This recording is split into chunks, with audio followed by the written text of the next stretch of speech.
సభలో రైతుల సమస్యలపై చర్చించాలని బీజేపీ పట్టించుకోవటం లేదని మండిపడ్డారు. BJP MLA Payal Shankar assembly సమావేశాలు ఎక్కువ రోజులు జరిపితే రాష్ట్రంలోని ప్రధాన సమస్యలు పరిష్కారం అవుతాయన్నారు.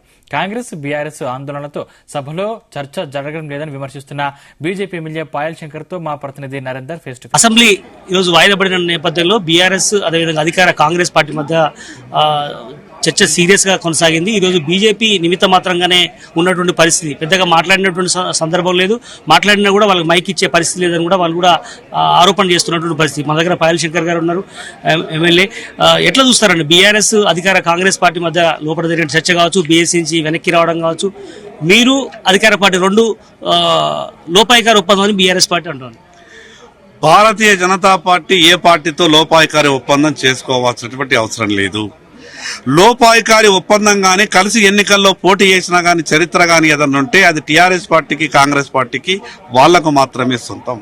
గతంలో టీఆర్ఎస్ కాంగ్రెస్ పార్టీలు కలిసి పోటీ చేసినాయి, కేబినెట్ లో మంత్రి పదవులు కూడా పంచుకున్నారు.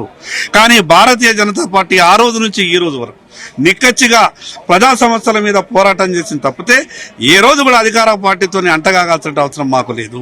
స్పష్టంగా మేము భారతీయ జనతా పార్టీ తరఫున అనేక విషయాలు చెప్పినాం. బీఎస్సీ సమావేశంలో మేము చెప్పినాం, ఈ రోజు రైతులు ఎదుర్కొంటున్న సమస్యల మీద చర్చ జరగాల. మొదలుగా అసెంబ్లీ సమావేశాలు 30 రోజులు సమావేశాలు నిర్వహించాలని స్పీకర్ గారికి విజ్ఞప్తి చేసినాం. ప్రభుత్వం నుంచి సరి అయినటువంటి సమాధానం రాలేదు. ఈ రాష్ట్రంలో రైతులు ఎదుర్కొంటున్న 2 లక్షల రూపాయల రుణమాఫీ మీద చర్చ జరగాలని చెప్పినాం.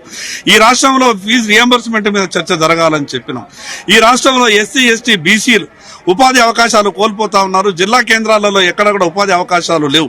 వాటి మీద ప్రభుత్వం ఏ రకమైన చర్యలు తీసుకుంటా ఉన్నదో దాని మీద కూడా స్పష్టంగా సభలో చర్చ జరగాలని చెప్పినాం. కానీ ప్రభుత్వం నుంచి సమాధానం రాలేదు. ఈ రాష్ట్రంలో 317 మీద ప్రభుత్వ ఉద్యోగులు ఎదుర్కొంటున్నటువంటి ఆ విషయం మీద కూడా చర్చ జరగాలని చెప్పినాం.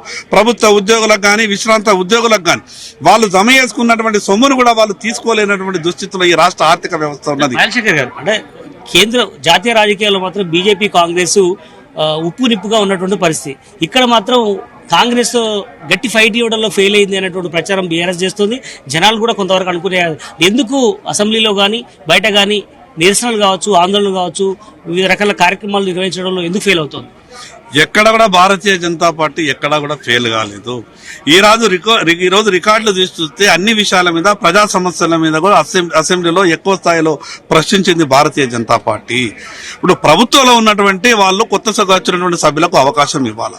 ఈ రోజు అధికార పక్షం ప్రతిపక్షం నేను కొట్టినట్టు నేను తిట్టినట్టు చేస్తా, మీరు ఏడిచినట్టు చేయనే విధంగా ఆ రకమైనటువంటి వ్యవహారాలు చేసుకుంటారు. సభ జరగాల కదా, అవకాశం స్పీకర్ గారే ఇవ్వాలి కదా.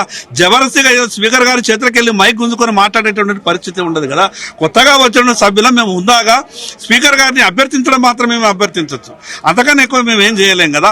కానీ అభ్యర్థించడం తప్పు, మీరు కూడా మిగతా తీరు వ్యవహారాలు చేయడం మేము చేయగలుగుతాం. కానీ ఈ సభకు ఒక హుందాతనం ఉండాలా, హుందాగా వ్యవహరించాలని కొత్తగా వచ్చిన సభ్యులమైనప్పటికీ హుందాగా వ్యవహరించాలన్నటువంటి ఆలోచనతోనే స్పీకర్ గారికి మేము గట్టిగా చెప్పినాం. ఈ శాసనసభలో 50% మంది కొత్తగా వచ్చిన సభ్యులు ఉన్నారు, వాళ్ళందరికీ కూడా అవకాశం ఇవ్వాల్సింది స్పీకర్ గారే. ఆ విషయం ఈ రోజు బీఎస్సీ సమావేశంలో కూడా చెప్పినాం. అనేకమైన ప్రజా సమస్యల మీద చర్చ జరగాలంటే సభ ఎక్కువ రోజులు జరుగుతూనే చర్చ జరుగుతుంది. జరిగినటువంటి లగచర్ల ఘటన కావచ్చు, గురుకులలో విద్యార్థుల మరణాలు కావచ్చు, బీఆర్ఎస్ టేకప్ చేసింది ఈ అంశాల మీద పోరాడుతూ వస్తోంది. బీజేపీ ఎందుకు కొంత వెనకబడ్డట్టు అనిపిస్తోంది?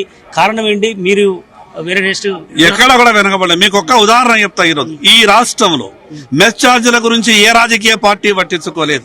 ఆ రోజు మేము భారతీయ జనతా పార్టీ ప్రభుత్వాన్ని నిలదీసినాం.